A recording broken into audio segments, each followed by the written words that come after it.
from here on out, our conversations are going to end, Tom, with me asking you the line of rookie starting quarterbacks in week 1 of the NFL 2025 season is 2.5. You need to tell me when we're going over. Because right now I'm assuming it's Cam Ward. I'm assuming it's Tyler Shuck. I'm going to ask you, are we still under or we're over?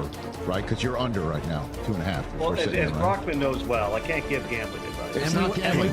It's not gambling. It's not gambling. I'm just using gambling terms to set this up. You and I both have the same restrictions. You and I both have the same, overlords. Okay. There we go. I just want that graphic put up to make clear. There it is. Okay. Definitely not. I wanted to make clear. Definitely not. We got your back, or in this case, your chest. Okay. Under right now. We're under right now, because I would say a couple of things. Yes, Cam Ward, even though he's not been named the starter, barring an injury or something completely unforeseen, I anticipate him being the starter for the Titans. Okay. Tyler Shuck certainly seems to be in line to be, have a good opportunity to be the starter in New Orleans, but Spencer Rattler has some really big fans. I'm just telling you, not just, from the people in the building now, but last year's coaches, from other people in the league who have watched him. I'm really interested to see when it's Shuck versus Rattler, what happens, assuming that is the line along with Jay Kaner, who right now is sidelined. What's it going to look like? How are they going to divide the reps between those guys? Because Rattler played some, and he showed flashes. He also had some bad moments, but I would not totally write off Spencer Rattler yet. And then in terms of everybody else, Mike McDonald flat out said it's not going to be Jalen Milroe in Seattle. They paid Sam Darnold. That's not a surprise.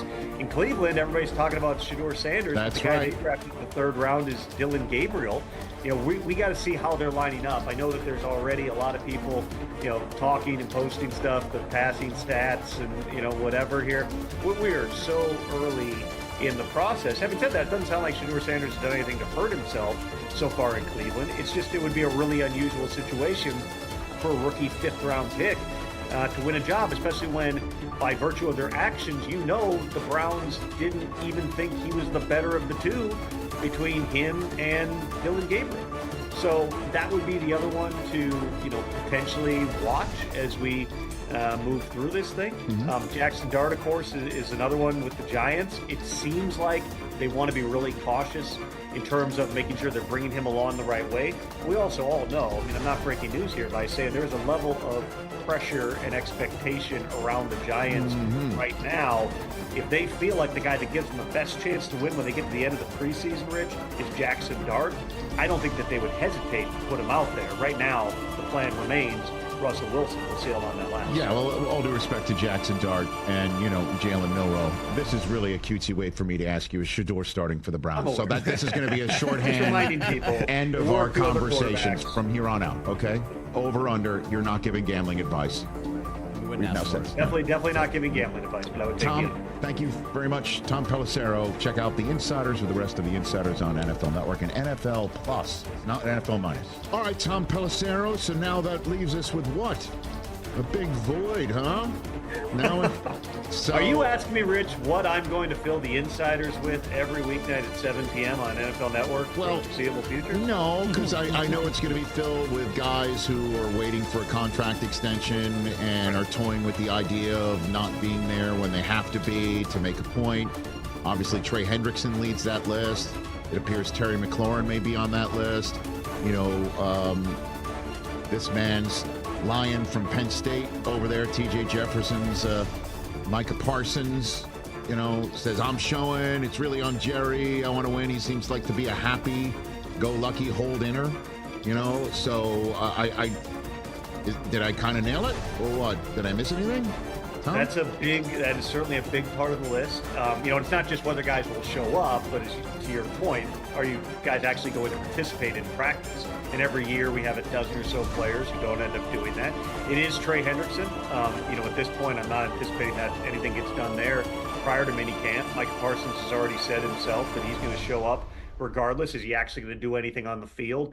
I don't know, but he and his agent are not big on giving up money for no reason, so I anticipate Mike is at least going to be in the building here. You've got other big deals potentially getting done, guys like Aiden Hutchinson. I would fully anticipate Aiden Hutchinson is there with the Lions next week. You got some quarterback deals that potentially could get done here. We know Eric DeCosta said recently They've had initial conversations with Lamar Jackson. That quarterback market has taken off so much. You know, Lamar is barely even in the top 10 at this point, depending how you slice the numbers in terms of average per year. He's got 3 years left on his contract. We know that Lamar historically has never been a rush to do anything, but he's due $43.5 million this year. If there's an opportunity to bump him up to where those top quarterbacks are while also extending that contract from the Ravens' perspective, there might be a win-win that can be found in there. And then probably the biggest one, and one that was directly impacted, Rich, by the Aaron Rodgers news, is what happens here with Kirk Cousins. And is the answer, after all the speculation, all the reports, all the logic you can apply to the situation, is the answer really going to be nothing happens and he is a $27.5 million backup in 2025? At this point, there's not a clear place for Kirk Cousins to go. The Falcons have made abundantly clear that they're not releasing him. If they were going to do that, they would have done that back in March. It didn't happen. He now not only has the 27.5 fully guaranteed this year, he's got another $10 million guaranteed in 2026, albeit subject to offsets. But so any team even trading for him is taking on $37.5 million for a player who was battling a lot. Kirk Cousins was pretty banged up last season, but ultimately got benched in favor of Michael Penix Jr. That is a storyline, Rich, that probably now is not going to be resolved, I wouldn't think, prior to training camp.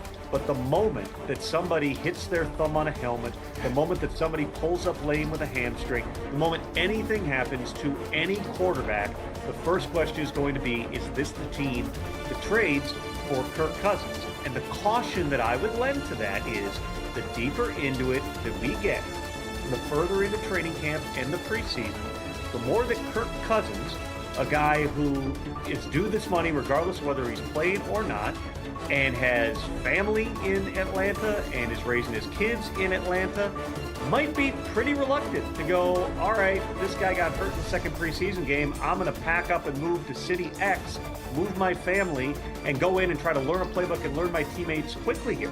I don't know that he's going to do that, and he's got a no-trade clause. So, again, we'll be talking about Kirk Cousins a lot once injuries inevitably hit that position. But we really now are into territory with Aaron Rodgers agreeing with the Steelers where Kirk Cousins might be the Falcons' backup unless and until an opportunity arises through injury or otherwise for him to actually step in the lineup and play football for the Falcons again. See, and here's okay. So much that you just said about Cousins. I mean, let's have the real conversation here too, Tom.